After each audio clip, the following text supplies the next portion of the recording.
Assalamualaikum warahmatullahi wabarakatuh. Gini ya, sahabat-sahabat semua. Dulu saya tuh pernah ngajar di madrasah formal, ya, madrasah diniyah formal yang di bawah naungan Depak. Pada saat kelas 1 itu tidak ada pelajaran nahwu shorof. Kemudian pada saat kelas 2 itu ada pelajaran nahwu shorof, tapi menurut saya di program itu ada yang sedikit timpang, ada yang tidak pas begitu. Dulu itu saat saya ngajar kelas 2 itu ada pelajaran nahwunya itu jurmiyah. Kitab jurmiyah, kitab ini ya jurmiyah. Tapi sorofnya itu amsilatut tasrifiyah.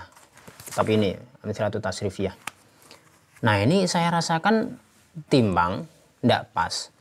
Karena begini, menurut saya jurmiyah itu pasnya kalau bergandengan dengan sorofnya itu harusnya tasrifan, sorof padangan. Karena kita tahu kan nahwu sorof itu sejodoh. Diibaratkan ada yang mengatakan nahwu itu ibunya ilmu, kemudian sorof bapaknya. Tapi saya sendiri, pemahaman saya justru terbalik. Sorof itu ibunya, kemudian nahwu itu bapaknya. Karena sorof itu membahas tentang mufrodat, tentang bentuk-bentuk lafat, segot-segot. Kemudian di nahwunya itu tarkib, jadi lafat-lafat tadi disusun merangkai menjadi satu rangkaian kalimat begitu, dan itu harus sejalan begitu. Saya rasa jurmiyah itu harusnya bergandengannya tidak dengan amsilatut tasrifiyah. Karena apa? Ini iskal saya begini,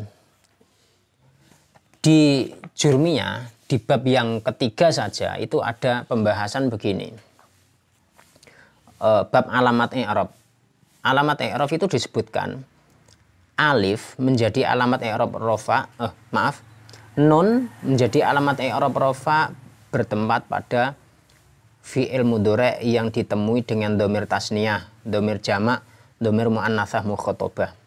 Wa amman nun fatakunu alamatan lirraf'i fil fi'il mudhari' idza tasala bihi dhamiru tatsniyatin aw dhamiru jam'a aw dhamirul muannats al mukhatabah. Atau secara singkatnya, nun menjadi alamat i'rab rafa berada pada af'al khamsah. Nah, sementara anak yang masih nol sama sekali, kelas 1 nol, tidak ada pelajaran shorof, kemudian jelek langsung amsilatut tasrifiyah. Bergandengan dengan nahwu yang tadi bab 3 saja sudah menyinggung mengenai af'al khamsah. Kemudian fi'il mudhari'. Jadi ada af'al khamsah. Af'al khamsah itu ya fi'il mudhari' yang kita tahu kan yang bertemu dhamir tasniyah, dhamir jamak, dhamir muannattsah mukhatabah. Itu di amsilatut tasrifiyah tidak ada singgungan itu sama sekali. Mulai dari halaman pertama sampai halaman ke berapa ini? Ke 40. Dicetakan saya halaman ke 40. Baru ada al-fi'lul mudhari' al-mabni lil fa'il al-muttasil bi dhamiri raf'in. Fi'il mudhari' mabni fa'il yang bertemu dengan dhamir rafa'. Yaf'ulu, yaf'ulani, yaf'uluna, taf'ulani, yaf'ulna, dan seterusnya. Berarti menyinggung mengenai af'al khamsah itu berada pada halaman ke-40. Sementara di jurmiyahnya hanya halaman ketiga. Halaman 2, halaman 1 kosong ya. Judul halaman 1, halaman 2 itu muqaddimah, bab i'rab, kemudian alamat i'rab. Nah, di alamat i'rab ini saja muka yang kedua dalam pembahasan ilmunya sudah menyinggung af'al khamsah. Sementara di sini halaman ke-40. Beda kalau shorof tasrifan. Ini justru halaman pertama itu bab sulasi mujarrad saja. Yang kedua sudah fi'il madhi yang ditasrif lughawi, kemudian fi'il mudhari'. Pas halaman ketiga atau pembahasan yang ketiga. Ini yaf'ulu yaf'ulani sudah hafal khamsah, yaf'uluna hafal khamsah. Taf'ulu taf'ulani hafal khamsah lagi.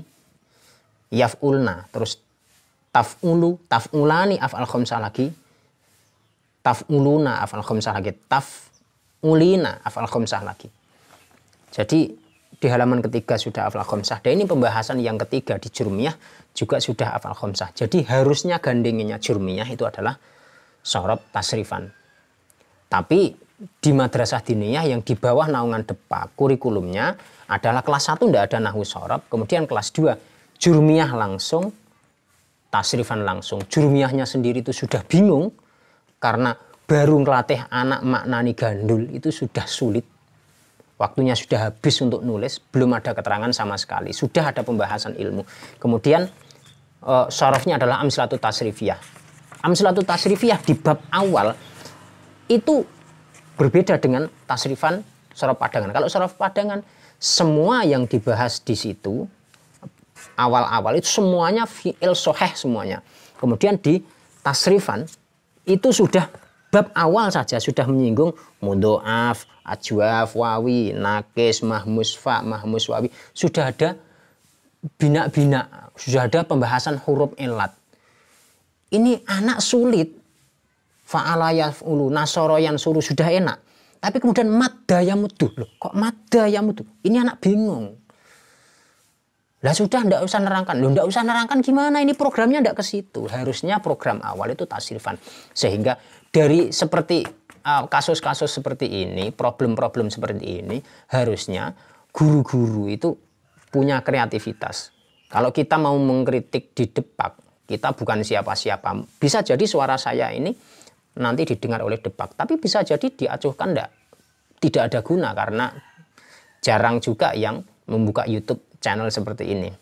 Nah, bagi saya, kenapa saya di rumah, saya sekarang sudah tidak di madrasah kurikulum ya.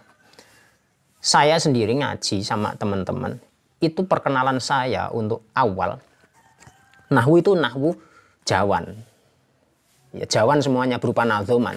Misalkan begini ya, Rafa duwe alamat papat apal no domah wawu alif nun o jolale no domah gone papat siji isim mufrad loro jamak taksir ayo podo giat dan seterusnya. Ini pengenalan istilah-istilah dalam nahwu. Anak faham ndak faham tapi enak ngapalnya, minimal ndak hafal ya lancar ngafalnya. Terus istilah-istilah itu sudah masuk. Ada istilah rofa, nasob, i'rob, jamak mudzakkar salim dan seterusnya. Istilah itu sudah tidak asing. Kemudian bergandengan dengan sorof padangan. Sorof padangan. Anak ya tinggal nasrif begitu saja. Fa'ala fa'ala, fa'alu, fa'alat, fa'alata, fa'alna, fa'alta, fa'altuma dan seterusnya. Tinggal happy. Lah, setelah bergandengan baru pelajaran yang seterusnya itu ada pemahaman-pemahaman. Nah, setelah ini hatam ya.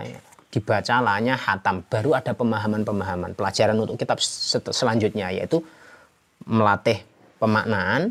Kalau tadi hanya untuk di awal itu cuma baca lancar, baca pegon lancar. Kemudian untuk yang kedua itu melatih makna plus pemahaman. Karena tadi istilah-istilah yang di nahwu di sorof itu sudah tidak asing, tinggal pemahaman di